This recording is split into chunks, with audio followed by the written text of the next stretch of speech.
wasaaradda diinta iyo awqaafta dowladda federaalka Soomaaliya ayaa shahaado sharafeed waxa ay guddoonsiisay Sheekh Maxamed Kenyaawi oo muddo 3 bilood ah ka waday gudaha dalka muxaadarooyin la xiriira wacyigelin diineed iyo barnaamijka cafi walaalka. wasiirka xigeenka wasaaradda diinta iyo awqaafta mudane Cismaan Aadan Dhuubow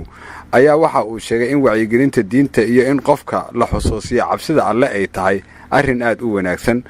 waxayna ka wasaarad ahaan ay guddoonsiiyeen shahaado sharafeed la xiriira dadaalka uu sameeyay. shakhsi kasta ama sheekh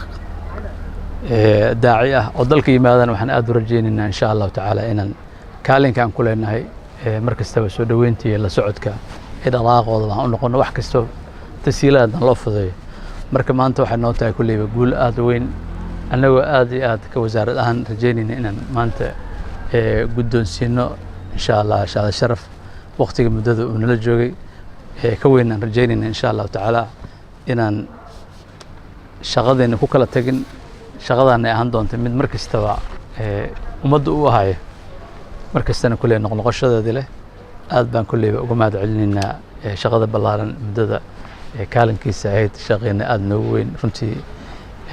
saaxiib weyn aan wada noqonay muddada hadda shaqadan ay wada socotay. Sheekh Maxamed Ibraahim Kenyaawi ayaa waxa uu uga mahadnaqay wasaaradda diinta iyo shacabka Soomaaliyeed iyo dhammaanba madaxda dalka dadaalkii ay sameeyeen iyo soo dhaweyntii loo sameeyay. waxaan tegi doonaa gobolladii kale ee aanan tegin hal iga raali ahaado waqtigu ciriiri ahaa meelaha qaar ammaankiyo aad u adkaa marka waan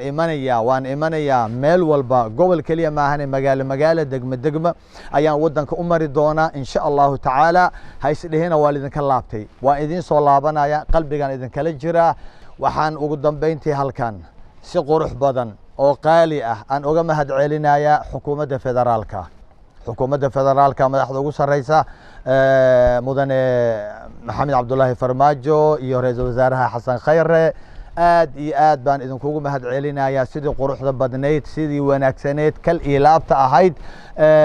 qalbiga ahaa ee aad ii garab gasheen aad iigu fududeyseen dacwadeyda ma aanan kareen intaa in aan gaarsiiyo dacwo haddaydan idinka ahayn. Sheekh Maxamed Kenyaawi ayaa dhowr muxaadarood waxa uu ku qabtay magaalada Muqdisho iyo qaar ka mid ah gobolada dalka Soomaaliya. muxaadarooyinkaasina intooda badan waxa ay ku saabsanaayeen wacyigelinta diinta iyo xiriirka ka dhaxeeya aadanaha oo la wanaajiyo. halkudhigna waxa uu uga dhigay cafi walaalka. ugu dambeyn Sheekh Maxamed Kenyaawi ayaa maanta ka ambabaxay garoonka diyaaradaha Aadan Cadde isagoo ku sii jeeda dalka Masar halkaasi oo uu sheegay in uu imtixaan uga qayb galayo. Cabdullaahi Kulmiye, warbaahinta qaranka, Muqdisho.